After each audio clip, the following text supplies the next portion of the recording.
हरे कृष्णा भक्तों, राधे राधे। स्वागत है आपका हमारे YouTube चैनल पे। आज हम गीता का सार अध्याय से 18वां श्लोक श्रवण करेंगे, जिसमें कि भगवान श्री कृष्ण अर्जुन को देख लीजिए किस प्रकार समझाते हैं। और इससे पहले एक बात कहना चाहूंगी कि चैनल पे अगर आप न्यू है तो प्लीज चैनल को सब्सक्राइब कर लीजिएगा और वीडियो को अपने दोस्तों के साथ ज्यादा से ज्यादा शेयर कीजिएगा, क्योंकि प्रतिदिन हम एक एक श्लोक का श्रवण, पठन और अध्ययन करते हैं तो समझ आती है कि गीता आखिर है क्या। अब एक ही दिन में हम बहुत सारा पढ़ लेंगे तो शायद समझ में न आए। तो आइए बिना देर किए पाठ प्रारंभ करते हैं। और आज 18वें श्लोक में देखिए भगवान श्री कृष्ण क्या कह रहे हैं। अंतवन्तः इमे देहा नित्यस्य उक्ताः शरीरिणः अनाशिनः अप्रमेयस्य तस्मात् युद्धस्व भारत। अविनाशी, अप्रमेय तथा शाश्वत जीव के भौतिक शरीर का अंत अवश्यंभावी है। अतः हे भरतवंशी, युद्ध करो। क्यों, इसका तात्पर्य समझते हैं। भौतिक शरीर स्वभाव से नाशवान है। यह भौतिक शरीर है, इसे एक न एक दिन नष्ट होना ही है। क्योंकि अभी कुछ समय पहले आप बाल्यावस्था में थे, फिर युवा अवस्था में और उसके बाद वृद्धावस्था।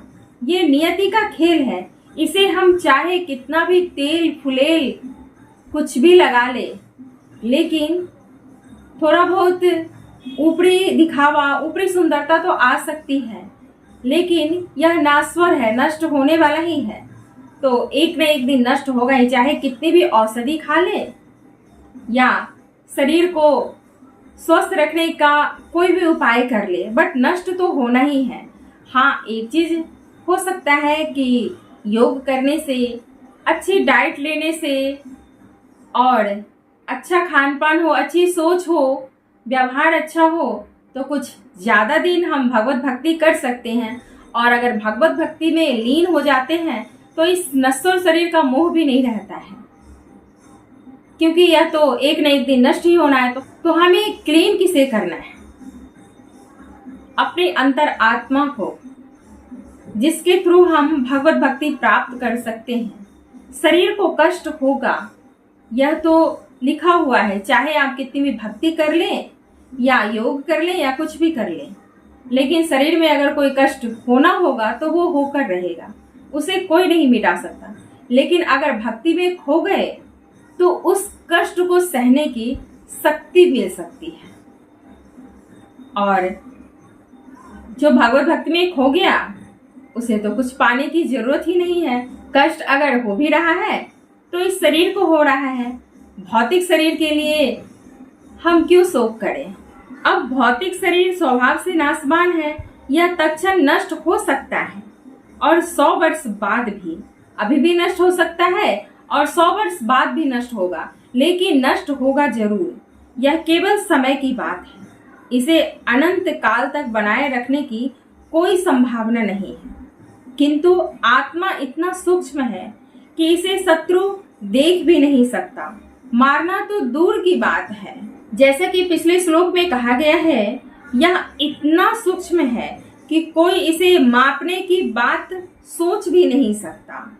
अतः दोनों की दृष्टि से शोक का कोई कारण नहीं है, क्योंकि जीव जिस रूप में है न तो उसे मारा जा सकता है, न ही शरीर को कुछ समय तक या अस्थायी रूप से बचाया जा सकता है। दोनों में हम कुछ नहीं कर सकते हैं। पूर्णतः आत्मा के सूक्ष्म कण अपने कर्म के अनुसार ही यह शरीर धारण करता है। अतः धार्मिक नियमों का पालन करना चाहिए। वेदांत सूत्र में जीव को प्रकाश बताया गया है, क्योंकि वह परम प्रकाश का अंश है। जिस प्रकार सूर्य का प्रकाश सारे ब्रह्मांड को पोषण करता है, सारे ब्रह्मांड पे एक समान प्रकाश देता है, उसी प्रकार आत्मा के प्रकाश से इस भौतिक देह का पोषण होता है। जैसे ही आत्मा इस भौतिक शरीर से बाहर निकल जाता है, शरीर सड़ने लगता है। अतः आत्मा ही शरीर का पोषक है। ये बात तो आप अक्सर देखे होंगे कि प्राण निकलते ही शरीर में से दुर्गंध आने लगती है, इसीलिए इसे जल्दी से जल्दी जला दिया जाता है, घर में नहीं रखते हैं। शरीर अपने आप में महत्वहीन है, इसीलिए अर्जुन को उपदेश दिया गया कि वह युद्ध करे और भौतिक शारीरिक कारणों से धर्म की बलि ना दे। इसीलिए कहा गया है कि यह भौतिक शरीर तो नश्वर है ही, इसके लिए हम धर्म से विचलित क्यों हो जाएं? अपने धर्म की बलि क्यों दें? क्योंकि आज ने कल तो इसे नष्ट होना ही है, चाहे कितना भी कुछ कर लें। लेकिन अगर हम धर्म पे अडिग रहेंगे तो कष्ट कम होगा और कम से कम विष्णु लोक की प्राप्ति होगी। जहाँ से हम आए हैं उस लोक में चले जाएंगे, उसी परमात्मा में मिल जाएंगे। भक्तों, आज के श्लोक में इतना ही। कल का श्लोक बहुत ही उत्तम है और 19वां श्लोक हम श्रवण करेंगे।